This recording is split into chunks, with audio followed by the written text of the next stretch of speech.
Cheers, everybody. Thirsty Thursday on At Home Fitness with Coach A. It is day number 165 of the YouTube channel that aims to bring you guys in-gym quality coaching, workouts, and programming that will allow you to perform your best at home and in your garage gyms. It is Thursday, August 27th here in Cleveland, Ohio, and we're looking at two things today, both focusing on the lower body with a hinge focus in the strength and some squatting to perform in the workout. The strength is going to be 7 rounds, and we're going to start one of these rounds every 2 minutes on a running clock, thus taking 14 total minutes. In that order, we're going to perform 5 body weight barbell deadlifts. So you're going to have to measure yourself, weigh yourself, not measure yourself. 5 body weight deadlifts directly into 10 lunge hops, hopping side to side. I'll show you in a second in the garage gym. But hopping side to side from one lunge to the next, that's going to be 5 each side. So 5 bodyweight deadlifts, 10 lunge hops, rest whatever time is left in that 2-minute piece. You're going to go through this 7 total times. Second thing today is going to be the workout. We are going to work for 30, rest for 30 seconds, that is, doing only wall balls with a goal of literally moving on the wall ball throughout the entire 30 seconds, having only 30 seconds to recover. Your time stops when you finish 150 wall balls. No other movements, no penalty, anything like that. The more efficiently you guys move, the faster you will finish. There isn't necessarily a thing as a fast wall ball.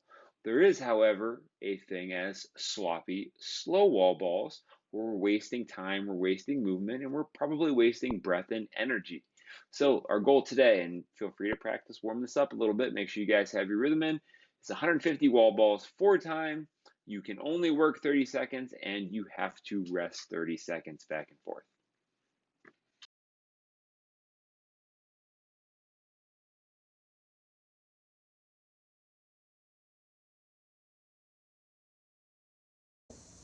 All right, so our strength component today, remember, is going to be 7 rounds every 2 minutes of our 5 bodyweight deadlifts into the 10 lunge hops. So, pipe's going to serve as my barbell today. I'm going to take myself down to that setup position, work through my 5 deadlift reps. As soon as I finish those 5 reps, it's right into those lunge hops with a subtle tap of the floor. Now, if you guys are warming up and the bodyweight deadlift is pretty light for you, pretty good deadlifter, or pretty light bodyweight average deadlifter, feel free to increase the reps of the deadlift. Let's just not go past 10 or somewhere in that area, all right? I want you to be able to go right into the lunge hops from the deadlift. I also want you to be able to feel relatively strong for all 7 rounds and still be able to really push yourself on the workout component today. So again, the rest is forced and it is limited to whatever time is left in the 2 minutes.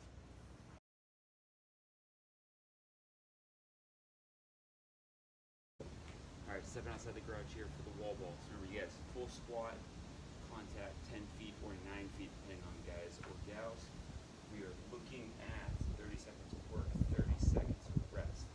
Fight for that 30-second work as much as you can. That's going to be important work. You know, from here, take my ball, full squat, contact, full squat, contact back down. Use the 30 seconds of rest. Stick to that time frame. See how fast and efficient we can become with our wall balls instead of getting out of control and kind of fumbling around.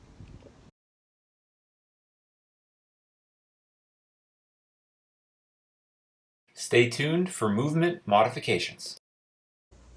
All right, so on modifications of the deadlift, let's say I don't have a barbell. Well, we have kettlebells, we have dumbbells. We can still obviously get our deadlifts in. We have bands, we can still loop them under the feet, get the deadlifts in, throw the band over the shoulders and the traps, and get a good morning in. Instead of modifying the movement per se, what I would like to see you guys do, if you're going to be doing your deadlifts with a kettlebell, is change up the rep scheme. So instead of having 5 to maybe 10, if we're talking about skilling up, we're going to look at 20 seconds. Okay, so I'm going to go through 20 seconds kettlebell deadlifts. As soon as I hit that 20, I'm going to put it down and I'm going to go right into my 10 lunge hops. Remember, if you guys can't do the lunge hops, not a big deal. You can always do your stepping lunge, forward, back, forward, back. But we want to be able to keep this as much as we can at about 30 seconds of work, maybe leaking into about 35, 40, but a decent amount of rest coming through each piece, because I really want you to be able to push yourselves on those wall balls. Alright, so let's say we don't have ourselves a wall ball or anywhere to toss it. I want to still get my extension, and yes, this can just be a goblet squat or front squat if we wanted to, but ideally I'd like us to still get our overhead extension in there, and I'd like us to still get that full range transfer of the movement. So if we're looking at 2 kettlebells, 2 dumbbells, or even a barbell, and then we're going to do a light thruster. Keeping in mind for the guys, the ball is 20 pounds, so even with me not having to release these, I still don't want to scale up that much. I'm probably looking at about 12 pounds on the dumbbell to make that correlate well to the weight of the ball. Or if I'm looking at a single kettlebell or dumbbell, I can go through 30 seconds with the right, take my rest, and then I can go through 30 seconds with my left, trying to work my way up to 100 total. In which case we could probably get something more in the range of what the actual ball weight is. For example, I would probably do this with a 25 or 26 pound kettlebell as opposed to that 20-pound ball. If we're looking at just bands, I'd like to see you guys try and loop the bands under the feet. From there, placing the band in the hands, going from that front rack position to an overhead position. Obviously, be careful bringing that back down. We're going to have a much more vertical form, wrist position. It's not just going to throw you back down and cause you to fold over and tweak your backs. In terms of how I want to structure the intensity here, we're really trying to be as smooth and efficient and non-soft as we can be for 30 seconds with that 30 seconds recovery. Keep in mind, some of these things take a little more time to get in and out of, so take that into consideration as you guys are programming and working your way through.